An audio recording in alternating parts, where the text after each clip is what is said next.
brand new 7Artisans Infinte Cine lenses might actually be the best budget cinema lenses you can get right now. And yes, they are PL mount. Let's get it. So the 7Artisans Infinte Cine lenses are designed for full frame cameras. They come in really nice high-end packaging. They come in EF or PL mount. They have an 11 blade aperture diaphragm. The focus store is 330 degrees. They are full metal design. They have an 82mm front filter thread.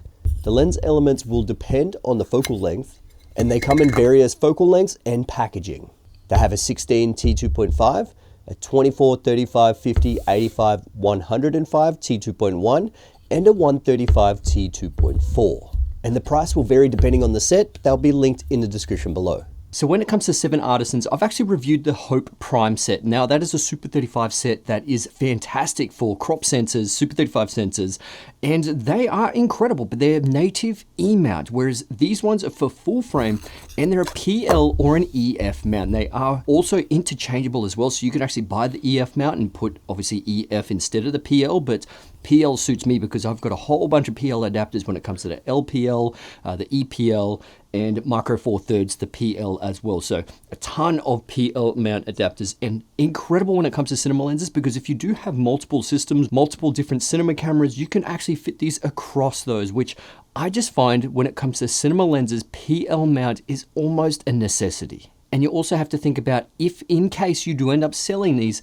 PL mount increases the value because this allows a whole bunch of other different manufacturers, camera manufacturers that people own that can actually purchase these and not just Sony E-mount. So that is a big win for the PL. So when it comes to the price, we do have to take this into massive consideration first because we need to see where this sits in the actual competitor lineup. Now, the Nisi Athenas are probably the ones to compare to when it comes to the PL mount in full frame, and these seem to be very similar build quality and image quality to these lenses, but just a little bit cheaper. And they even compare very closely to DZO Vespid Primes as well. So it really depends on obviously what lenses you get in that kit and in this kit.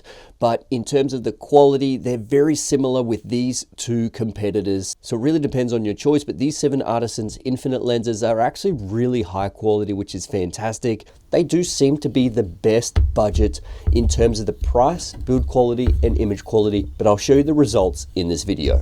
So when it comes to cinema lenses and markings, these ones seem to be a little bit more on the professional realm that you generally see on those higher end cinema lenses. Now this one has meters on the left-hand side, and then on your first AC side, you actually have feet, which is pretty interesting. You don't really see this on the budget side. They generally just have the one focus markings, but this one has both to suit the cinematographer, but also to suit the first AC as well, which, you know, it's kind of cool. So let's talk about the image quality of these lenses. Now, when it comes to using these cinema lenses in the field, they are absolutely incredibly sharp and perfectly fine to use at T2.1 wide open with all the lenses that I actually used. Personally, I usually switch between, say, the 35, 50 or 85mm lenses when it comes to the longer focal lengths. I don't generally use anything lower than 35 unless I'm getting a really wide master shot when I'm limited with spaces. But overall, the image that comes out of this is incredibly beautiful. But let's have a look at the lens chart test to see how these perform when it comes to image sharpness in the center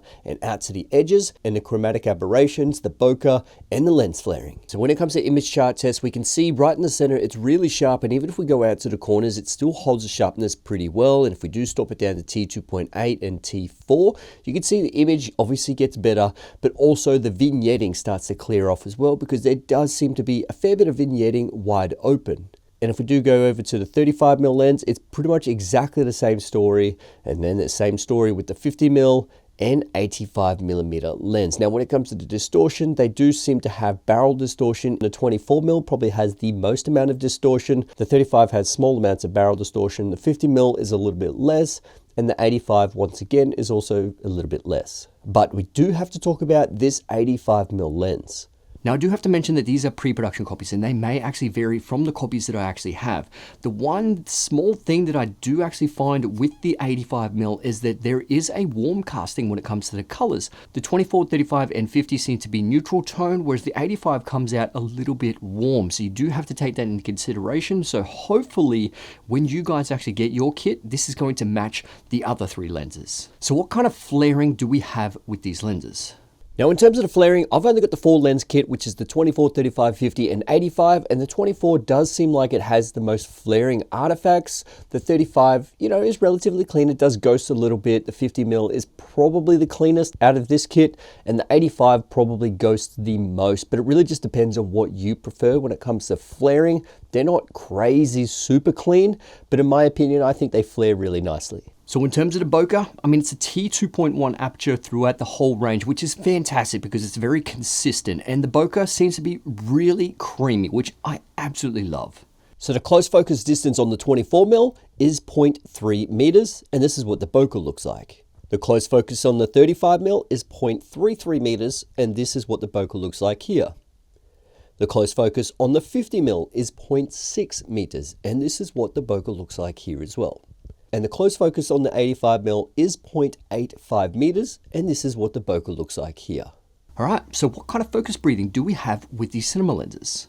Now, when it comes to the chromatic aberrations on the 24mm, if we go right into the center here, you can see it's relatively clean, wide open at T2.1. And if we go to the 35mm, we go into the center at T2.1, it's probably the cleanest out of the set.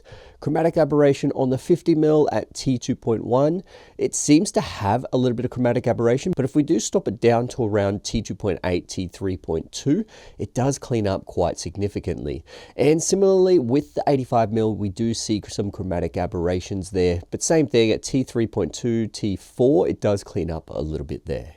Now, when it comes to the focus throw, you have 330 degrees, which it really depends on your focusing style. If you're using focusing motors, it doesn't really matter how far the focus throw is, but if you are hand pulling, it's actually worse when it comes to focus pulling, because if you need to go from close to far, you're going to have to turn it twice, if not maybe 2.5 times, to try and fully turn the whole thing, and it does become a little bit difficult. But if you are focusing nice and close and you're trying to dial in that focus point, having a larger focus throw is going to help you because you just have such smaller increments to go forward and back. So this is the focus breathing on the 24mm. Doesn't really seem to be too much. This is the focus breathing on the 35mm. And similar thing, doesn't really seem to be too much. Now this is the focus breathing on the 50mm. Same thing, doesn't really seem to be much focus breathing there. And this is the focus breathing on the 85mm. Now there's just a little bit on the 85mm, but it doesn't seem too distracting, but it really depends on what you guys prefer. Now, one thing I am loving about this one is that it does have mounting points on the top and the bottom. So if you do want to put lens support brackets on the top or bottom, it's purely up to you. But these lenses aren't necessarily heavy, but if you do end up putting the lens support there, it's just going to give you a little bit more safety when it comes to mounting it on your camera. Now, one thing I personally love seeing is that the filter thread is 82mm. Now, generally all my VNDs are 82mm front filter threads, and if it is larger than 82, that's when I have to go to a matte box system. But it's great to see that all of these across the board are 82mm, so it's gonna suit a lot of people when it comes to variable ND filters. So look, overall, as of right now, these are probably one of the best budget cinema lenses you can get for full frame with the PL mount. Now, PL mount makes a massive difference. I know you can get native mounted lenses, but like I said at the start, PL mount allows you to adapt it to multiple different systems. In this particular shoot, I've actually mounted it to my Lumix camera, but then most of the time with these kind of sports shoots, I utilize my Sony FX6. So it is good that I can go in between 2 different camera systems, or even as many camera systems as I like, depending on what PL mount system I have. So this lens system is really great for professionals, for solo videographers, people who actually want really nice quality sharp cinema lenses, but not too much character. And in terms of the bokeh at T2.1, it definitely does give you enough creaminess to the background. It really renders the out of focus proportions quite well. And T2.1 isn't crazy fast, but it definitely is fast enough for most situations. And the price certainly does match up in terms of all the other lenses out there in the cheaper range. So look, overall, the 7Artisans Infinite lenses are fantastic. They're built well. The image quality is absolutely phenomenal. They're relatively fast, T2.1, which is great. So overall, they're pretty much one of the best that you can get, if not the best, budget full frame cinema lenses you can get right now that are PL mount. And you do have to take that into consideration. And me personally, I prefer PL mount rather than native mount, because I can bring it across all the other cinema bodies that I actually have. So anyway, my friends, I hope you enjoyed this video. If you did, please give it a thumbs up. I'll put a link in the description below if you do want to check these ones out. But yeah, thanks for watching. I'll see you guys in the next one. All right, let's get it.